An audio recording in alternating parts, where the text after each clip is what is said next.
Hoje, o nosso Momento Nutri está com uma mulher que carrega muita história e muito sentimento em tudo que faz. Mãe de 3 crianças, advogada, fotógrafa, escritora de livro infantil e muito mais. Carla, muito obrigada por estar aqui no Momento Nutri. Obrigada pelo convite. Carla, diante de tantos papéis aí que você tem, né? Como que você se define hoje? Gi, essa é uma pergunta que, no final, assim, tem muitas camadas, né? Se você me perguntar, assim, do ponto de vista profissional, hoje, para a alegria do meu filho, eu posso dizer que ele tem uma mãe que trabalha com futebol. Então, eu sou diretora jurídica de uma empresa que investe em clubes de futebol e que negocia os direitos de transmissão dos clubes.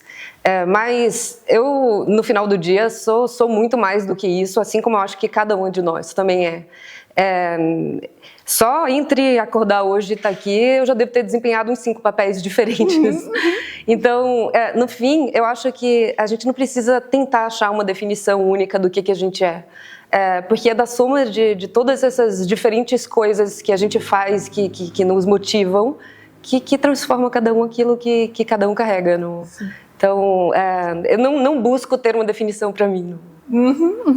E a gente também não pode ficar assim, querendo ser a Mulher Maravilha diante de tantas tarefas, né? Porque você tem que equilibrar todas elas, sem né? dúvida. Assim, não adianta querer dar o melhor em todas, que muitas vezes, às vezes você vai ter que ir equilibrando todas, né? Que você vai ter que fazer ao longo do dia. Bom, diante dessas situações que você enfrenta no seu dia a dia, tanto do profissional que te exige muito, 3 crianças também, que também, né, tem uma exigência maior aí. Você já teve algum momento de exaustão que você continuava, né, tendo que exercer todos os seus papéis, mas por dentro você se sentia assim esgotada mentalmente, fisicamente? Muitas vezes, Gi. E assim, a forma que eu tenho de tentar lidar com isso é procurar olhar o lado bom. Eu acho que mesmo nos momentos de adversidade, assim, a gente tem alguma coisa para aprender com aquilo. Mesmo que no momento da dificuldade extrema, da exaustão extrema, nem sempre seja simples enxergar o que é o bom daquilo. Eu acho que ensina resiliência às vezes, ensina que alguma coisa tem que mudar. Então eu aproveito esses momentos para fazer essa reflexão interna de que eu também não estou sozinha nisso. Assim, eu acho que pensar um pouquinho na finitude da vida ajuda a dimensionar os problemas, assim. Mas assim, você, em questão de cansaço, de fadiga, ao longo aí, né, do seu dia a dia, você sente isso?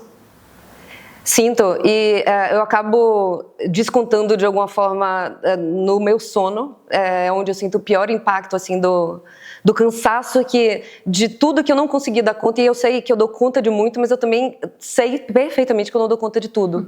É um pouco aquela história do tudo não terás, né? Na hora que você escolhe estar naquela mesa de reunião que é importante, que precisa de você naquele momento, você está perdendo alguma coisa porque você deixou de estar em outro lugar. E eu tento cada vez mais lidar com essa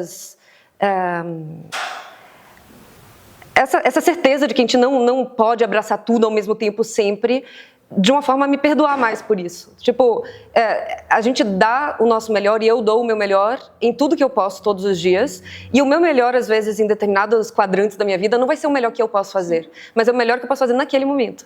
Então, assim, eu tento abraçar isso como tá ok. É isso mesmo. Assim, no consultório, tem muitas pessoas que são aquele 8 ou 80, né? Então, ou quer seguir 100%, ou acaba, né, colocando o pé na jaca e estragando tudo. Mas você valorizar o que você consegue fazer, você tem sim os seus resultados, né? E para você ter o melhor resultado é a soma de pequenos resultados, né? E não é sempre todo dia que a gente vai estar 100%. Então, ter essa consciência é muito importante, né? Para a vida de maneira geral. E em relação ao seu autocuidado, o que você sente que mudou antes das crianças, antes de você assumir papéis mais importantes no teu trabalho? Olha, eu acho que, sobretudo isso, eu sou uma perfeccionista em recuperação. Então, eu tenho cada vez mais tentado me distanciar dessa pessoa que precisa estar com tudo perfeito para acontecer. Não? Quando você tem menos tempo, parece uma mágica, mas você faz mais coisa. É aquela hora que você tem para fazer aquilo. Hoje, você não precisa ficar esperando o sino da igreja tocar, os passarinhos começarem a cantar, para agora é o meu momento da meditação. Não, agora é o meu momento da ginástica. Tem 20 minutos, é 20 minutos que tem, pega, abraça. É antes feito do que perfeito, não? E ok. Porque se no outro dia você tiver 1 hora para gastar com isso, tudo bem também, não? E assim você vai equilibrando. Eu acho que a vida tem esse conjunto de investir em saúde. Eu acho que quando a gente não encontra tempo, e tempo é um bem de uma necessidade tremenda, né, e que no meu dia a dia eu vou sempre sentindo um pouco de falta, porque tenho sempre aquela sensação que se eu tivesse mais tempo eu faria mais coisas, mas talvez eu ficasse tão cheia de coisas como eu estou hoje. Mas no final do dia tem como a gente prioriza a nossa escolha de vida, tem o se desculpar, porque tem momentos que a gente não vai conseguir dar conta nem do nosso próprio autocuidado da forma que a gente entende que deveria dar. Mas toda vez que eu penso em autocuidado, tem uma coisa que vem na minha mente, assim, eu escuto a voz de um comissário de bordo. Sabe quando o comissário de bordo fala assim, atenção passageiros, se máscaras de oxigênio caírem, se tiver coloque primeiro em você. Então assim, mesmo antes de ajudar uma criança, coloque primeiro em você. Respire tranquilamente pelo nariz e pela boca. Então assim, isso é um autocuidado no sentido de antes de você tentar atender todo o resto que precisa de você, se você não cuidar de você, você não vai estar nem ali para poder conseguir fazer isso. Então, eu tento lembrar sempre desse comissário de bordo assim, na minha mente. Priorizar, né? E é incrível como as mulheres, depois você acaba tendo filho, depois, ok, por um período você não conseguir se priorizar, mas acaba que isso começa a se arrastar por muito tempo. Então, e a mulher começa sempre a se colocar em segundo plano. E aí surge uma situação, né, vou me cuidar agora, vou cuidar do meu peso, vou cuidar da minha saúde, mas aí surge alguma coisa com o filho, não, e aí ela vai sempre se deixando para depois. Então, a importância de você colocar a máscara em você primeiro, para depois colocar a máscara no outro, né? Como você falou, isso é muito, muito importante.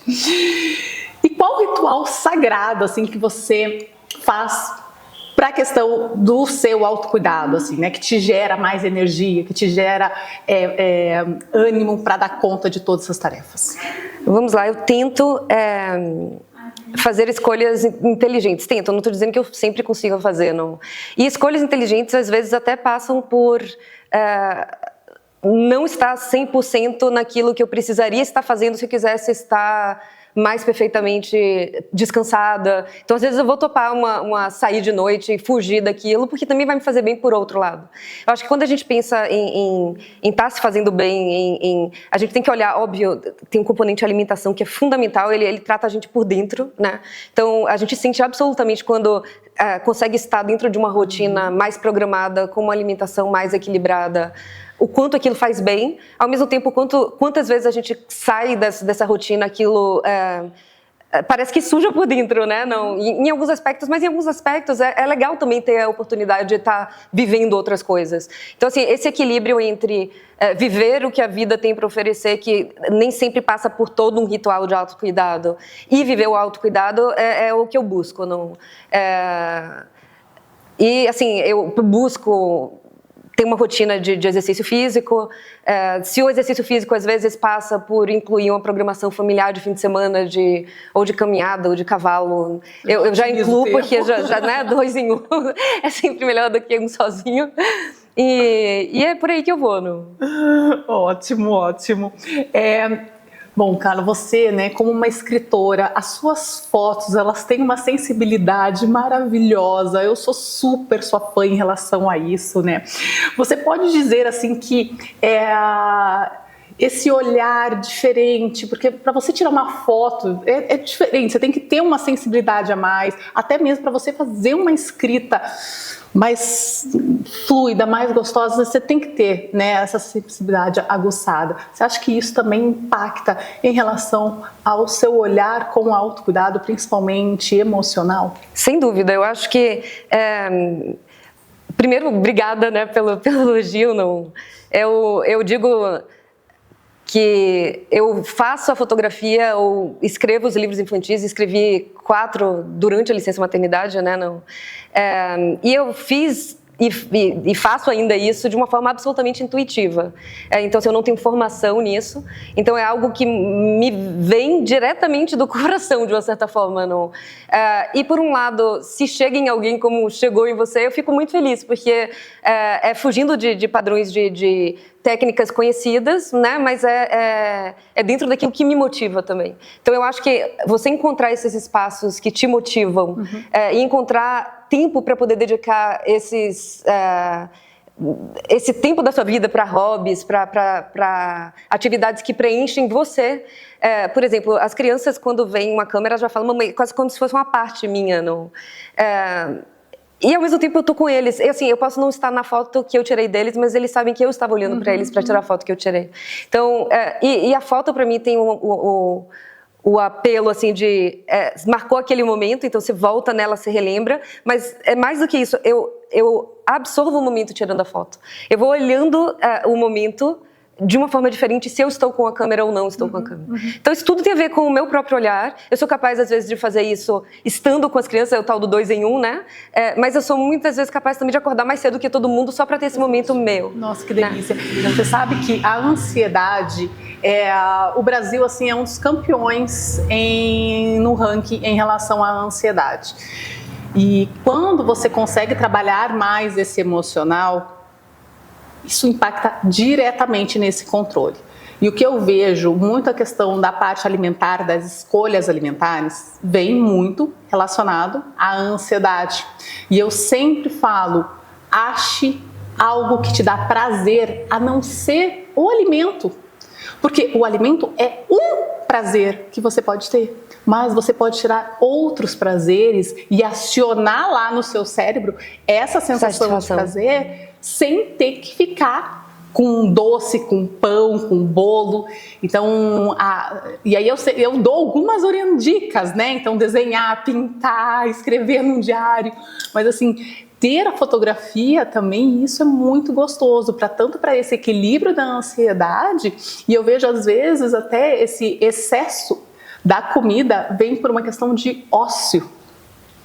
E aí, quando você tem um hobby, algo que você também possa, né, ter ali o tempo com isso, gastar esse tempo com um hobby, você também tira esse ócio que te leva à comida, é um dos gatilhos. Nossa, né? Que legal. Então, nunca tinha pensado por esse lado, assim, mas penso sempre pelo lado da gente estar se preenchendo da melhor forma possível, não? Com certeza. De estar no espírito que eu até comentei antes, da finitude da vida, né? Não, você está vivendo de uma forma intensa e encontrando aquilo que faz bem e repetindo aquilo que faz bem. Por isso que é muito importante cada um encontrar o que te faz bem, né? E não é que assim, eu gosto de viajar, mas não precisa você gastar muito dinheiro ou muito tempo. É pequenas coisas que, sim, com certeza cada um tem essa pequena coisa que vai te preencher e que vai, sim, te nutrir internamente. Pois é. Né? Então, isso é muito importante. E se eu for te perguntar qual é o seu momento Nutri? É um momento que você tem de autocuidado diariamente? Vamos lá, o meu momento Nutri... Você falou do autocuidado e da nutrição interna. Então, eu acho que quando a gente olha para a nutrição, ela é muito maior do que só o que você come, né? Ela tem o que você faz, ela tem o que você escuta, ela tem o filme que você assiste. Tudo que te alimenta de alguma forma, espiritualmente até falando, você está se nutrindo, né? Os amigos que te cercam, como você escolhe gastar o seu tempo, né, no final das contas. Então, assim, o dia tem as mesmas horas para todo mundo, né? E o meu momento Nutri eu uso durante todo o meu dia. Eu não acho que tem um momento do dia que agora é o momento que eu paro para fazer. Foi aquilo que eu falei. Sempre que dá para encaixar, às vezes é no carro fazendo uma reflexão, ou ouvindo uma coisa que eu tô querendo ouvir, que tô sem tempo de parar para fazer isso em outro momento. Então, assim, qualquer momento é um momento para você estar pensando em se nutrir internamente. Assim. Nutrir o corpo, a alma, né, e a mente. Então, é fazer toda essa nutrição. no Mulher Plena, que é um curso online dentro, né? Eu não digo só da parte da nutrição, a gente tem também uma coach, uma professora de yoga, para trazer o máximo dessa nutrição para a mulher, para que sim, se sinta plena, realizada e completa, né? Então isso faz parte, né? Não é só o alimento que você come. Sem dúvida, tem que ser um conjunto de tudo, né? Exatamente. Bom, Carla, então agora chegou o nosso momento do nosso quiz, ok? Então perguntas rápidas com respostas rápidas, ok? Uma palavrinha aí. Vamos lá. Autocuidado é? Máscara de oxigênio. Uma comida que te acalma. Sopa. Uma frase que te inspira.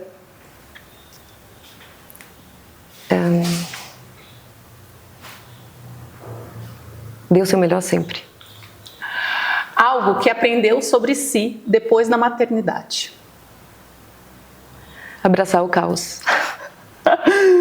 Se pudesse dar um conselho para você mesma há 10 anos atrás, o que diria? Olha, sempre que a gente fala disso de como fazer para voltar atrás, eu não consigo não pensar no poema Instantes, que é justamente sobre isso. Não sei se você conhece, tem uma discussão grande de quem é o autor, não vou nem entrar nela, mas é justamente essa ponderação do... Se eu pudesse viver minha vida de novo, eu trataria de subir mais montanhas, de contemplar mais entardeceres, de nadar mais em rios. Eu trataria de ser mais bobo e menos sério na vida, né? E tem uma parte que ele fala, o autor, eu trataria de comer menos lentilha e mais sorvetes. E eu acho que esse é um poema muito interessante, a gente não volta atrás. Então, assim, a gente tem que fazer as pazes com os erros, inclusive do passado. A gente está daqui para frente, não?